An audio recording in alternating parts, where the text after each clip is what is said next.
Join us while we delve into the often overlooked aspects of entrepreneurship, mental health.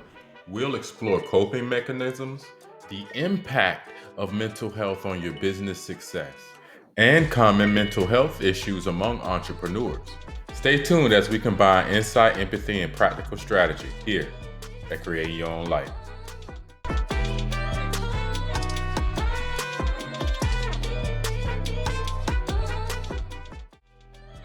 Well, hello there, startup pioneers. Today we're going to talk about being a business owner and how that can affect your feelings and thoughts. We're also going to talk about the coping mechanisms and ways that we can handle stress and anxiety as a business owner. We're going to look at how our feelings and thoughts affect our success in business, also how to overcome these challenges. We're also going to cover common mental health issues and strategies to overcome these obstacles. Some of the common mental health issues amongst entrepreneurs are depression, ADHD, bipolar disorder, substance abuse, even having suicidal thoughts. According to a study at UC Berkeley, 72% of all entrepreneurs have mental health issues. Depression is around 30%. Entrepreneurs are twice as likely to suffer from depression. ADHD is 29%. They're 6 times more likely to suffer from ADHD. Substance abuse is around 12%. Entrepreneurs are 3 times more likely to suffer from substance abuse. Bipolar disorder is about 11%. Did you know that entrepreneurs are 10 times more likely to suffer from bipolar disorder?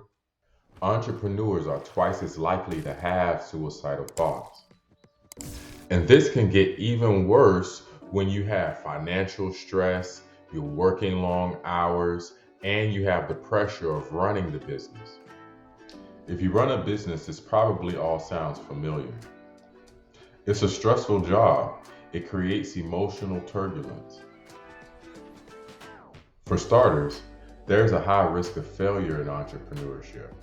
8 out of 10 businesses that start. It's important for entrepreneurs to seek out help and support when needed.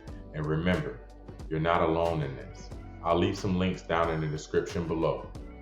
Now let's talk about 5 direct influences of mental health on your business success. Focus and engagement, motivation and productivity. You're more mistake prone. If you have employees, it leads to a higher turnover rate. Decision making. Here's a bonus one, resilience. Mental health plays a crucial role in various aspects of entrepreneurship. It can influence an entrepreneur's ability to engage and focus on their work, with poor mental health potentially reducing motivation and productivity, which are key to business success.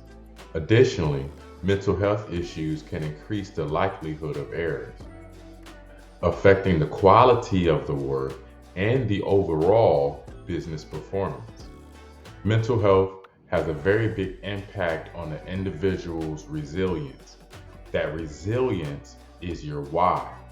You find out how you get your why in your primary aim. If you need help with that, I have links down below.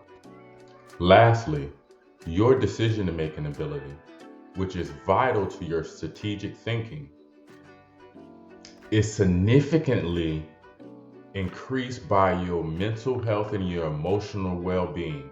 That is a fact. Your business and your life will intertwine as a small business. Now that we've become aware, let's give some strategies to help with that. I'm going to give you 6 main topics to focus on. And within those 6 main topics, I'm going to give you 3 examples that might be able to help. Focus and engagement, motivation and productivity, mistake prone, resilience, employee turnover, and decision making. Let's start out with focus and engagement. Develop a proactive recovery plan. Sometimes in entrepreneurship, what can go wrong will go wrong. So if you have a recovery plan already mapped out of when those situations come awry, what do I do? Because every situation is different, it's a lot easier to pivot and it's less stressful for you. Create a healthy work environment. When you create a healthy working environment, it decreases distractions, which also increases your focus. And if you don't have a workspace or you don't have a computer, I suggest you get one because it's hard to. And if you find yourself getting value out of this content, please like, comment, share with someone else that could also get some value out of this content. I greatly appreciate it. Thank you. Go get one.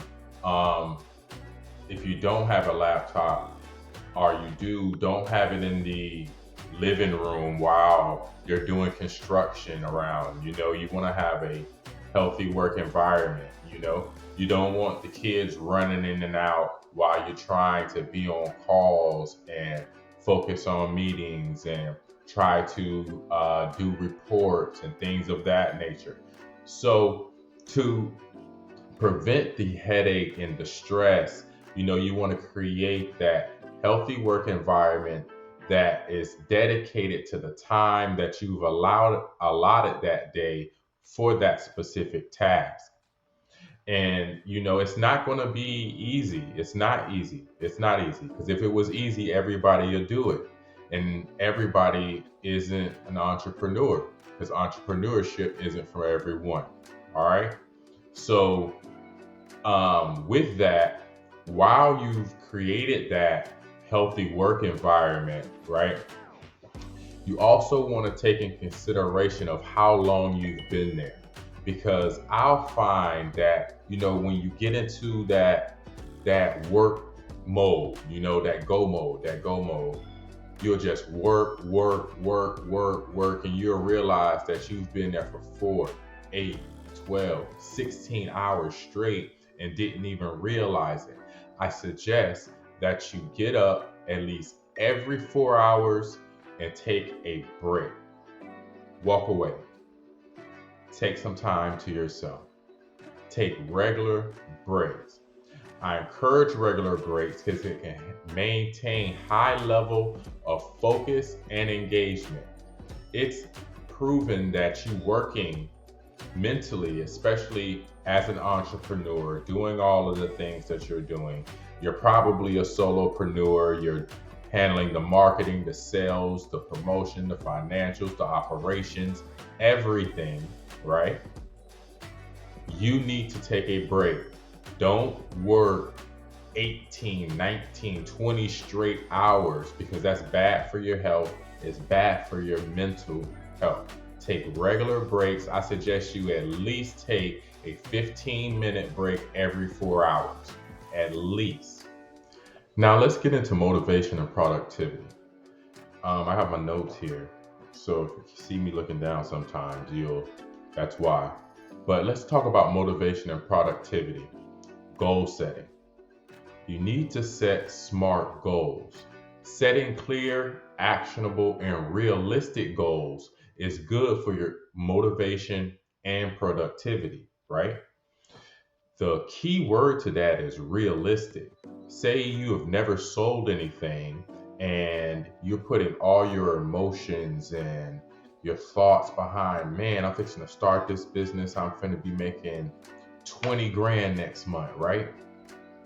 But you've never sold anything. So now you've gotten your hopes up.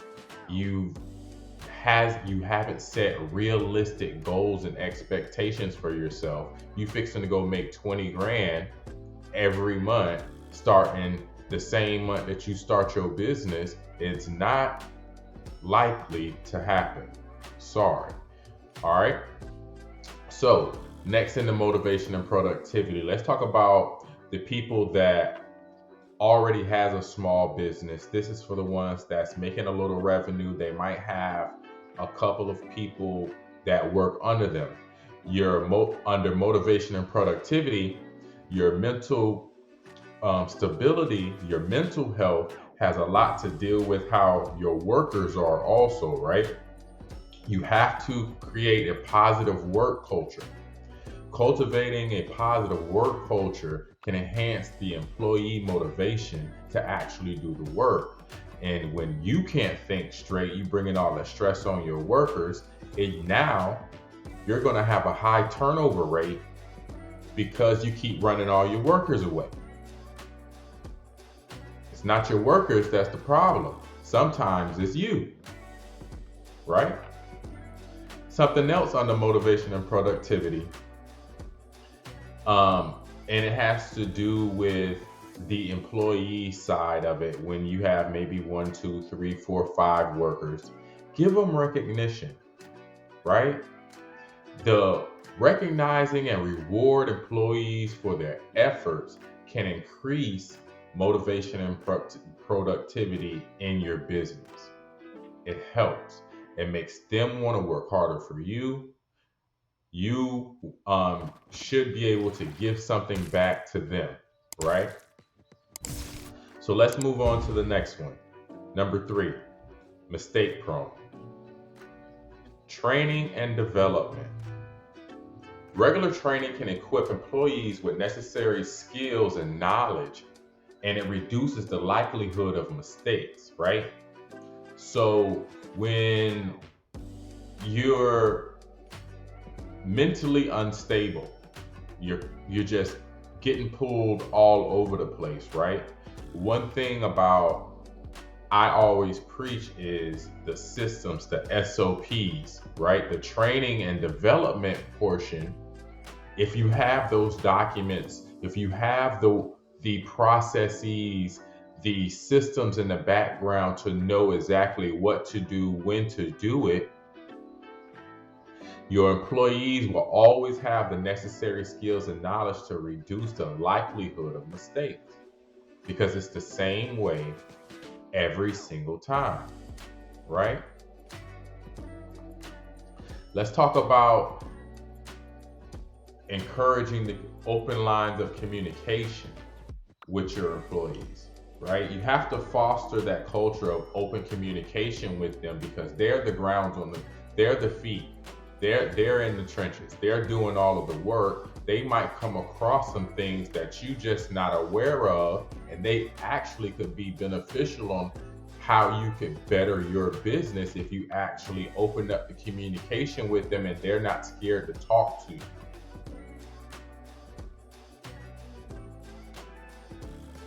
You also can implement checklists, right?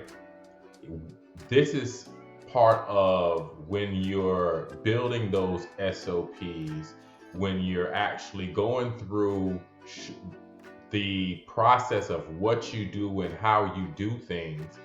When you can put that in a checklist form, this can ensure that tasks are completed correctly, thoroughly, and guess what? It also reduces errors. Why? Because it's the same way every single time. They can always refer back to that same SOP, that same document, and they can do that the same process every single time. That decreases the errors, that decreases the time that you have to be invested into actually doing that, because it's already there, right? Let's go to number 4, resilience. Something to help with resilience. Let's do stress management. Implementing stress management techniques can help build resilience. But what is resilience itself? It's the ability to handle objections. This is entrepreneurship. You're going to get rejections. It's not going to go well all the time.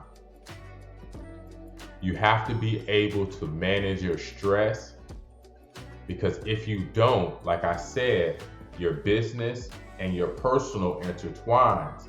So now when you're stressed out, you bring in the stress into the house, you screaming at the kids, you wonder why everybody upset. You bringing everybody else aura down.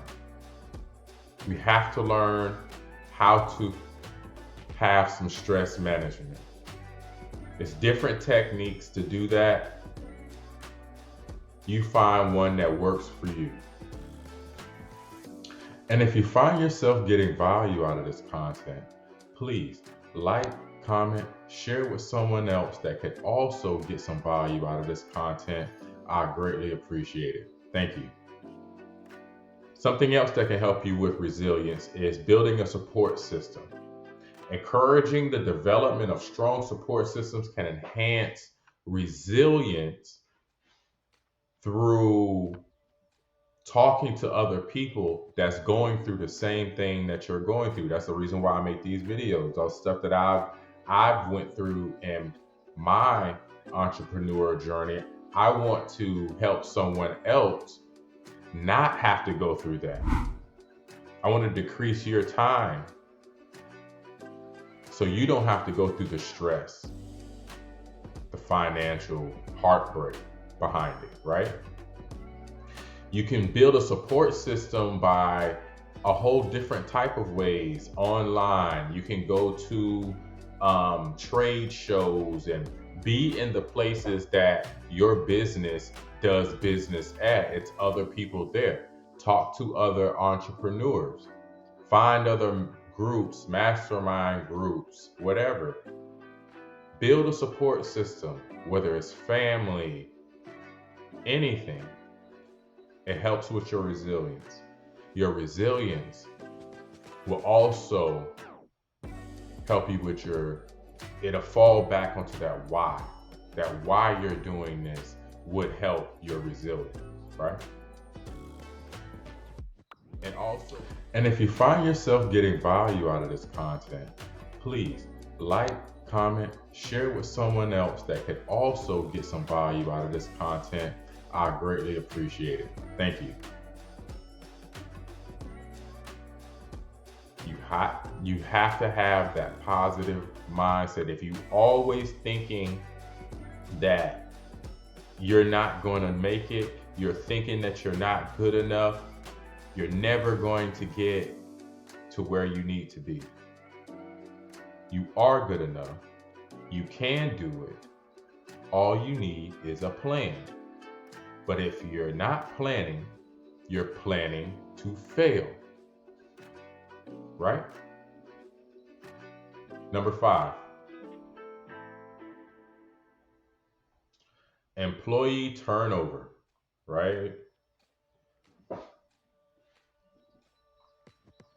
You know what? We're not even going to talk about that one. We're going to go straight into decision making. Mental health has a big factor to do with your decision making. Training in decision making could help. Providing training and decision making techniques can enhance this skill. You could train to be a better decision maker. How? By going through it, not making the same mistake twice, jotting it down when something does go wrong, what happened? What are the situations? What was going on around that? You have to jot this information down because that's data. That's data that can be reused to make your business better. And now you're training yourself in making better business decisions. Sometimes we need to encourage collaborative decision making also, right? As entrepreneurs, especially if you start your own business, sometimes you really don't take anybody else's decision in account. They ain't helped me make this, They ain't build this. I built this. So somebody might say something, but you're not receiving that message because you are in the way. You're so bullheaded. Your mental health is out of whack. You're not making very good decisions. So the logic is no longer there. You're making so many emotional decisions that the logic behind it is lost. Sometimes we need to be receptive to outside criticism, especially in the decision-making process. And especially if you have a small business or you're starting a small business and you have a spouse or significant other with you, they should always, whether they're in the business or not, you guys should be able to talk. Because if you guys aren't on the same level, on the same plan with it, it's not going to work. It's not going to work. So I encourage collaborative decision making, right? And at the end of decision making, learn. You learn from your mistakes. When you learn from your mistakes, that way you can improve on your decision making next time. It helps. Jot what went down. Jot what was wrong, what was right. How are you feeling? What was the situation behind that decision? Because all of that data can be able to be reused, repurposed, and help you make informed decisions when things start to get so hectic in your life. It's important to reach out to your healthcare provider for a proper diagnosis and treatment plan. You are not alone. There are always resources out here to help you. And if you're in immediate danger, please call the emergency services. And that wraps up our show today, Startup Pioneers. If you would like more information about this topic, all the links will be down in the description.